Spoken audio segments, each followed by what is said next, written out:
పరదేశంలో ఎవరు దాచబెట్టిబడి ఉన్నారు? అబ్రహాము సంతానం అంతా నోవాహు కాలంలో చచ్చిపోయిన నీతిమంతులు మాత్రమే. అప్పుడు పాపాలు చేసిన వాళ్ళు కాదు. అప్పుడు పాపాలు చేసిన వాళ్ళు ఎక్కడున్నారు?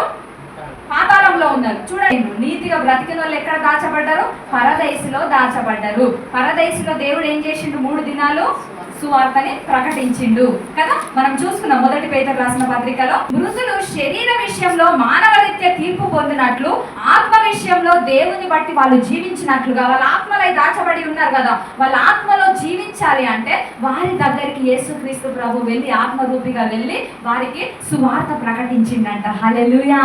అయితే దేవుడు 3 దినాలు ఆయన పని ముగించుకొని అక్కడ సువార్త చేసి మళ్ళీ తిరిగి భూమి మీదకి వచ్చి తిరిగి ఆయన శరీరంతో లేచిండు. దాన్నే మనం ఈస్టర్ గా సెలబ్రేట్ చేసుకుంటున్నాం మనం కదా.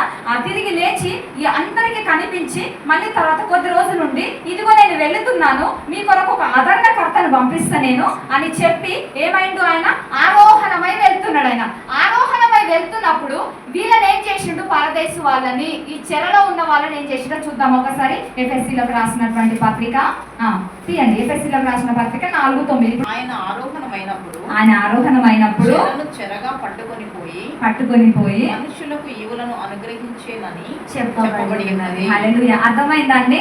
దేవుడు ఆరోహణమాయను అనగా భూమి యొక్క క్రింది భాగములోనికి వెళ్ళి చెరనుగా పట్టుకొని వెళ్ళిండు. చెరగా పట్టుకొని వెళ్ళిండు అంటే ఏంటి? పరదేశంలో ఉన్నటువంటి బిడ్డలందరినీ, నీతిమంతులు అందరినీ చెరనుగా పరలోకంకి తీసుకెళ్లిపోయిండు. హల్లెలూయా. దేవునికి మహిమ కలుగును గాక. వీళ్ళతో